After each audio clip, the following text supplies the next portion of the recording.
I think that you are going to learn something new today that you did not know before you watched this video. I'm really excited to show you a trick that I learned for Ice Golem 20. What you're going to see today is an all rare run. We figured this trick out last night while I was streaming. And you might think, whoa, Bia, wait, you're streaming now? Yes, I am. You can come check out the stream. I put the link in the description below. Go over there, hit a follow, so that way you can come and check out the stream with us as we figure out all this cool stuff together. I'd be there to be happy to answer any of the questions that you guys have on the game and just to chat and get to know you guys more. So without further ado, though, let's get into an Ice Golem all rare 20 run on auto, all of those words. Let's go.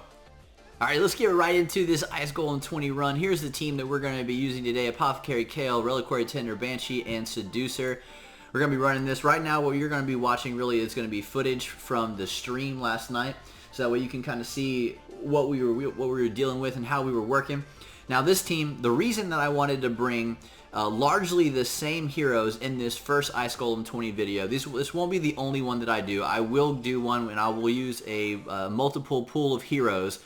But for this first one, I wanted to bring mostly the same heroes that you saw in the Dragon 20 All Rare run to show you that these aren't just one-hit wonders. They're not just heroes that you're going to level up and they're going to be good in one specific spot, but they're going to have multiple application throughout the game. That's what I really wanted to show you here. So I know you guys know that about Apothecary and Kael, but Reliquary Tender is pretty new, so there's still a lot of question about her potential. And then Banshee is somebody who you don't really see very much, but I have been loving Banshee lately. Now we did bring Seducer to this fight, and that's really because I wanted to add some kind of variety to it and give you a different hero. And I think Seducer is really good for the Ice Golem fight. Not only does he have an AoE attack that puts the decreased attack on everybody, but really he has this A3 that he has, which is it places increased defense on everybody and a block debuffs buff on everybody, which is really hard to say, by the way. But that helps you in the actual boss fight. It helps prevent against a lot of those nasty debuffs that everybody can land in that fight. So I think our team comp is pretty good. If this is your first time tuning in and you've never seen this comp before, man, it's a lot of fun.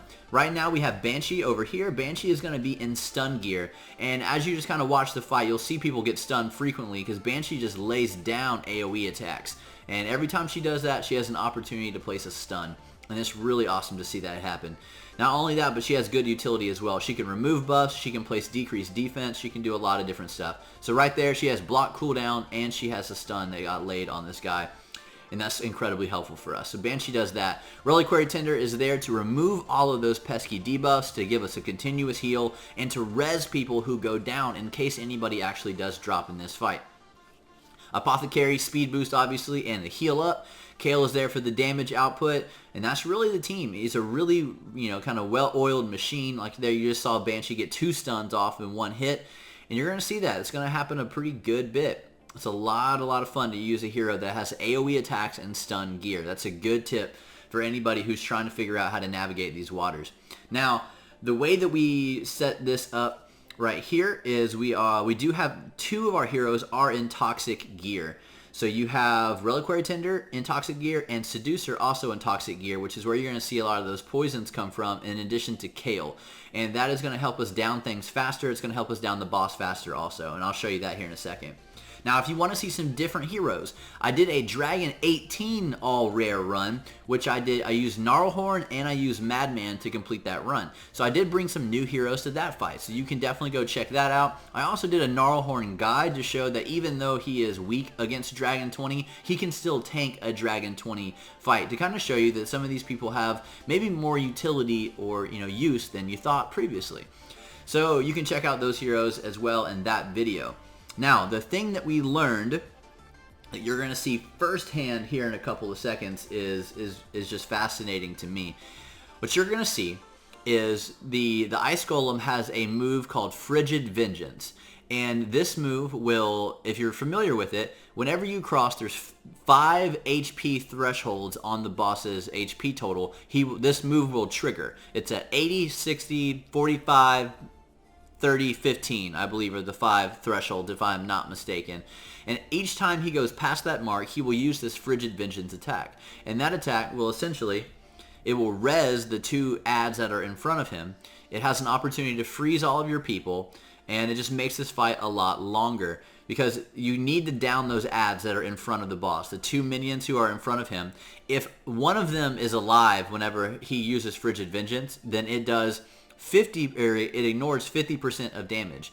And if 2 of them are alive, it ignores 100% of damage, and it has a greater chance to freeze you. It is a very pesky attack. It's really annoying to deal with, but we learned a way around it in this video. I'm going to show you this. We learned a way around Frigid Vengeance, which is, it just makes this fight go a lot faster. Instead of having to down these ads every single time that they come up, we're just going to avoid them being resurrected and sail through this fight with a much quicker completion time. Now, the way that we do that is with poison ticks, actually. For whatever reason, for Ice Golem, if you get past those damage thresholds because poison ticked it down, it does not trigger the actual move itself, which I had no idea. I was completely unaware that that was a thing. So I would imagine that a lot of you guys are too. That's why I wanted to bring it to your attention.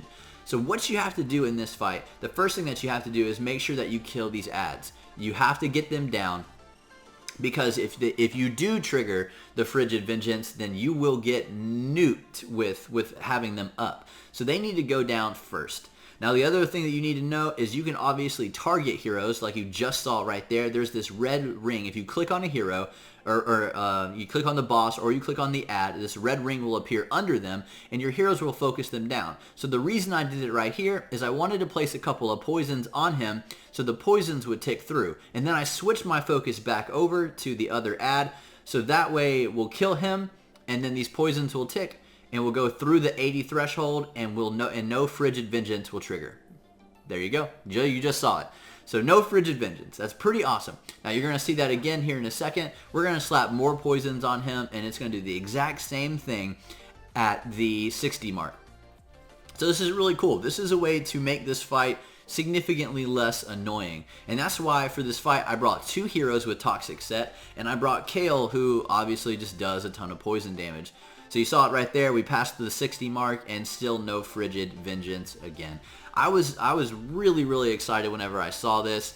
I was trying to figure it out for a little while, and then one of my guys, Lestrat, who was in the chat with us, he was like, "Yeah, why don't you just focus down, you know, the boss the whole time?" And I was like, "Well, you have to clear the ads first, or else you get hit really hard." But then we started to figure out that it's okay as long as we can get these poison ticks.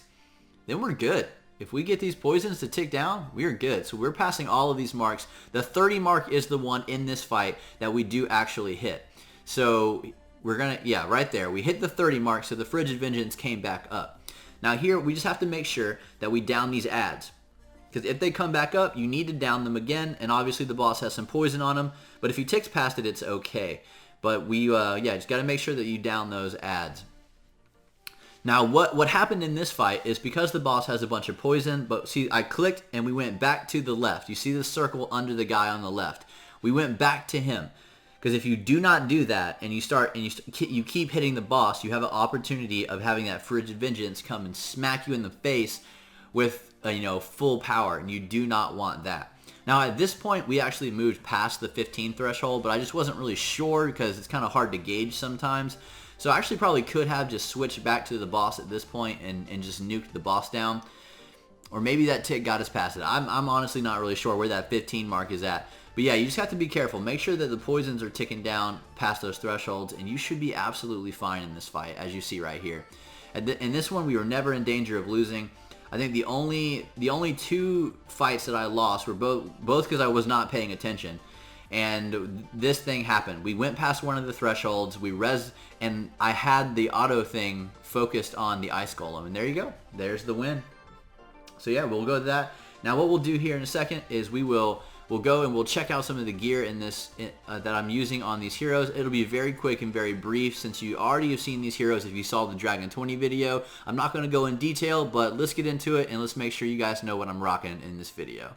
Alright, so here's the gear that we're rocking on Kael. He has lifesteal, he has speed. One of the things I switched over for him, and I tested this out, I like him better right now with crit damage on his gloves and a little bit more crit rate so that way he can hit a little bit harder. This seems to help us get through the waves faster and even help us get through the boss faster. Now, the only reason that I can get away with rocking crit damage instead of more survivability is because of the team comp that I have. Because Reliquary Tender can res, because Apothecary can heal, Kael is okay being a little bit more squishy than he normally would be. So it's alright to rock this kind of build for me. You'll have to see about your team. You might need to put him in something that has a little bit more survivability, like I'm pretty sure he's running in my Dragon 20 run. So that might look like HP or defense percentage on his gloves. And, you know, but you can kind of toy around with it and see what works for you. He does need accuracy. It's at 197 for me, so that way he can land all of his poisons every single time. His masteries look like this. This is exactly the way that I would bring him to Clan Boss. You can look at it just like that. You can pause that, take a screenshot, whatever you need to do. Or check out one of the other videos as well. So Reliquary Tender, we'll check her out next. She also looks like she does for Clan Boss. I have 2 guides on Reliquary Tender. I haven't switched her back over yet, but this is the way I would use her if I was going to bring her to Clan Boss. But it also does help on some of these boss fights. It's definitely viable there as well. Like I said, she's going to be running in Toxic gear and in Speed gear. That's going to help give her, help her go more frequently and place those poisons that we need to take down past the boss. Apothecary is going to be running all speed gear. He's just really, really fast. That's his one purpose. He's just going to be as fast as possible. He's got 256 speed, which is pretty quick. You don't have to have him quite as fast, but obviously the faster you can make your Apothecary, the better. His masteries look like this. This is the way that I would bring him to Clan Boss, something like this.